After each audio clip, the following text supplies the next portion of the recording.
Hello, everyone. This is my 2020 election prediction. 50 days, less than 50 days away from the 2020 general election. And, the last time we made this video, things have changed a little bit in regards to some states. So I'm excited to get to that. This is the 58th general election in the history of this country. And this election is going to have major implications probably for the next 50 years to more. So very exciting to, pay attention to what's going on. Let's get started with the safe states. New York, Massachusetts, DC, and Maryland, California and Washington, and Hawaii, of course, and also Vermont are all safe Democrat states. I'm going to go through the safe states for both parties pretty quickly. No need to spend much time on them. Here we go, Kansas. Oklahoma, sorry for all those Oklahomans out there. I said it was Ohio. And then that's pretty much it with regards to safe Republican states and safe Democrat states. Now, likely states, I'll still go through them pretty quickly. Oh, my bad, I always forget Washington is a likely Democrat state. It'll be 15 to 20 margin for Biden, maybe 12 to 20 margin if it gets closer. Illinois, likely. Rhode Island, and Delaware. Joe Biden's from Delaware. It is more of a lean state, but because Joe Biden's from there, I'll make it likely. And now for likely Republican states are Montana, Arkansas, Trump will win, Missouri and Indiana, and South Carolina, all by likely margins. So 154 to 125. Now we start to get interested with the lean states, of course. I'm sorry, I forgot Maine's 1st Congressional District is also a likely state. So here we go. So for lean Democrat states, I will say Oregon. A lot of people don't really pay attention to these states. I do look at the trends. Oregon, the last election, Clinton won by 12 points. And in the 2018 midterms, the governor only won by 6 points. And before that, Obama won by more than Clinton. And in 08, Obama won by more than Obama won in 12. So the trends are looking in favor of the right. Now, it's still a Democrat state, but I'm not going to make it a likely state or a solid state. And the same thing with Connecticut and New Jersey. Clinton won this both by 12 points, especially now we don't even know what type of turnout's going to happen at this point for either candidate.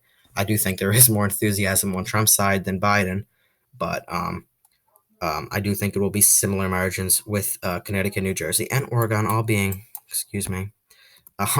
lean states. And then while they are all trending, I guess you could say to the right, Virginia, New Mexico, and Colorado are all trending to the left. So, the reason why New Mexico is not, I guess you could say likely, is because Gary Johnson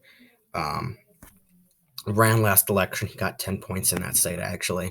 So, very interesting.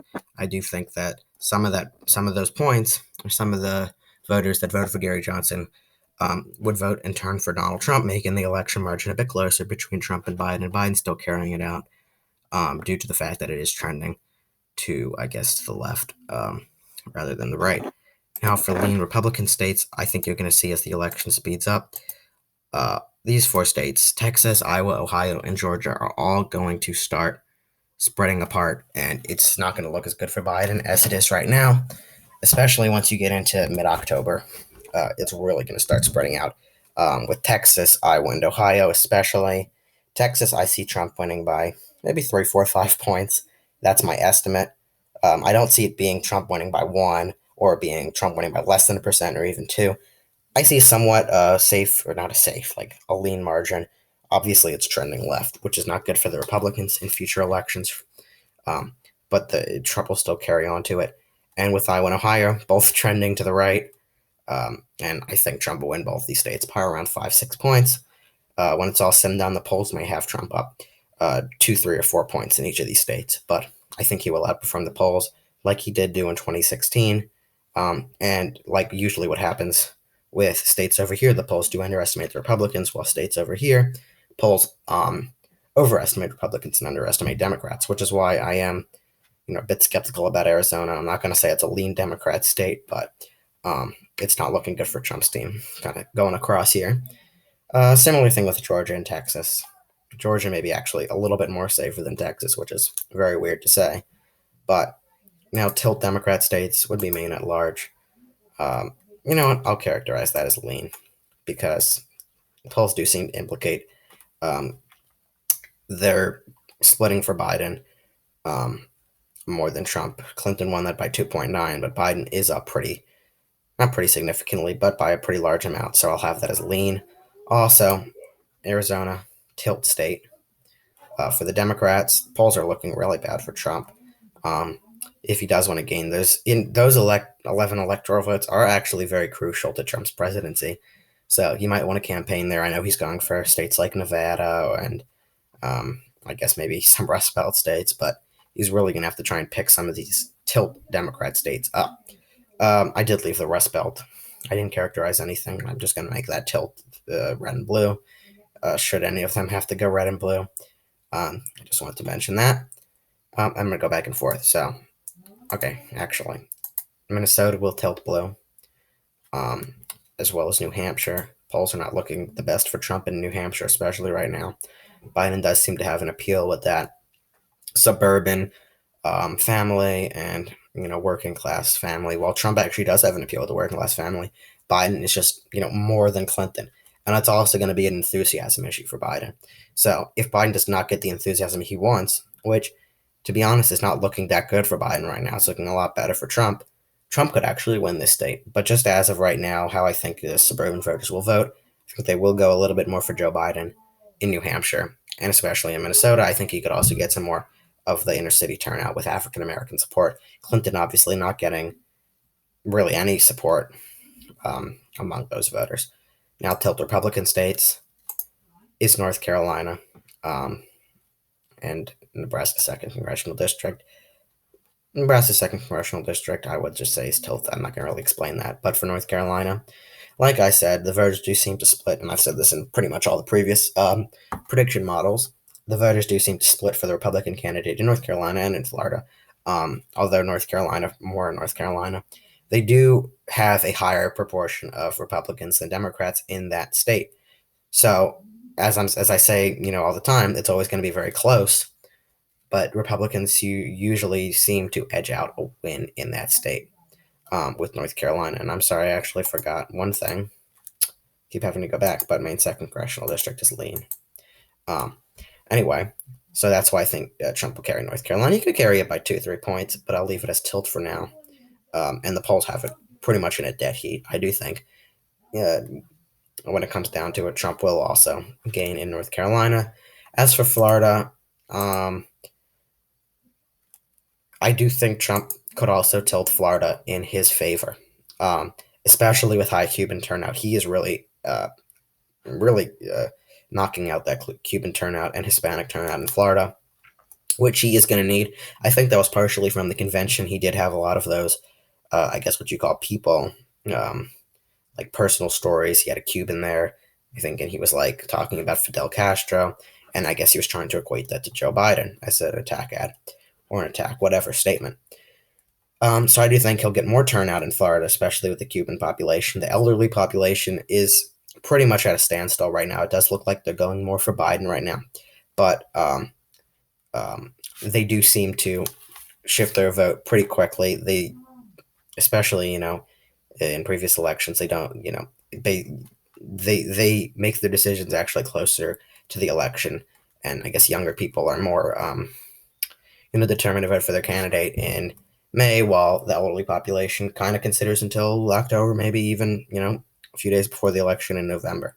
So I think Trump could turn them around a little bit, but I still think the Cubans will edge him out a win. And there's a higher proportion of Republicans than Democrats in Florida. Well, not as much as North Carolina, which is why, obviously a bit more skeptical in Florida. But I do think Trump could edge out the win in Florida. And Nevada. Now, Nevada is kind of like the, whatever you call it. I'm not even sure what you call it. The tooth fairy. I have no idea. The goal, whatever. It's like for Republicans, they always think, geez, we're making a play for Nevada, and that's what Trump thought in 2016, especially with the polls. He was up it on election day in Nevada in the polls on the RCP average, so it looked like he was going to win. And then Clinton won by 2 points, and then Jackie Rosen outperformed Dean Heller. So Republicans do seem to continually be overestimated, like I said at the beginning of the video, in this area in Arizona, Colorado, Nevada. So that is what I'm considering. But I also think Trump is gaining with the Hispanic support. Obviously, there are Hispanics and a lot more Hispanics in the Southern California, Nevada, a little bit of Arizona area. And I do think that that could help him get that win. Also, lower Biden turnout could get him the crucial 6 electoral votes. That would really help him. And if he gets that, he actually only would need to win Michigan or Pennsylvania. Although Wisconsin is the most close, solid state for Trump, um, he would have to win Michigan or Pennsylvania. So that could help him, I guess you could say. Now, tilt Democrat states. I'm going to go with Michigan.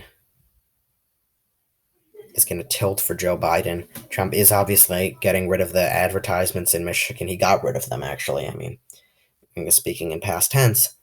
So I do think Biden could carry that state. Like I said before, it has to do with support, and if Trump has the support to win the state. And with Pennsylvania and Wisconsin, these are going to be hard ones. I do think the Trump campaign is going to make a push for the Rust Belt, obviously the whole Rust Belt, at the end. Especially in Wisconsin and Pennsylvania, where he won by a larger proportion of or a larger margin of votes than Michigan, and mostly in Pennsylvania because he needs that state more than Wisconsin. He's going to make the same push he did in 2016 at the end, kind of like a final campaign stop to get that, get those last electoral votes to bring him over the edge. Could probably do that last 2 weeks of October, maybe the last week of October, get that in, and he will win the state of Pennsylvania, and he'll also carry Wisconsin. That's 285 to 253, a very close election. I do see Trump edging it out. Incumbency, and I do think he's a good campaigner. The man in 2016 had, rallied 5 rallies every day in the last week of the election. He's going to make a play like that, and I do think that could help him gain some of these states in the Rust Belt. He could win Michigan. It's just going to be a lot harder for him to do, and he could win New Hampshire. And if he did win New Hampshire, then he could win Wisconsin. So there's a lot of paths for him. And it's going to be interesting to see how this plays down.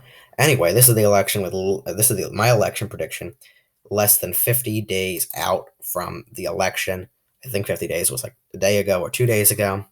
So I'm probably going to make more videos, maybe every day, or not every day, every 10 days, every 15 days, election prediction, Senate predictions. As we, there's 6 weeks left until the election. So, and the debate's in 2 weeks.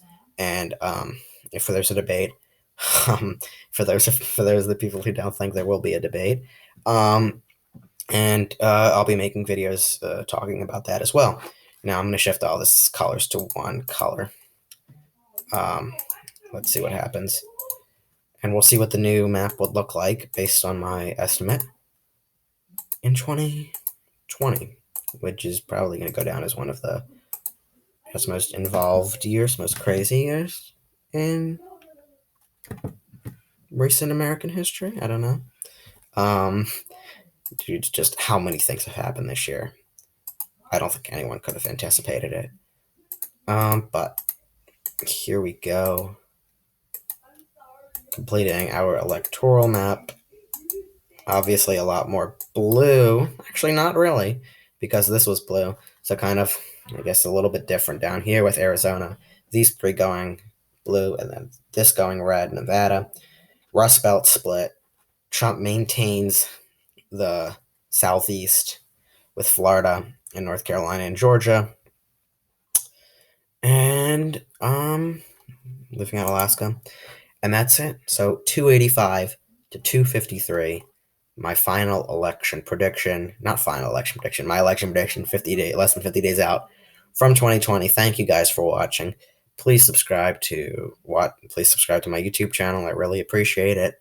And stay tuned for more videos. Really appreciate it. Thank you guys for watching.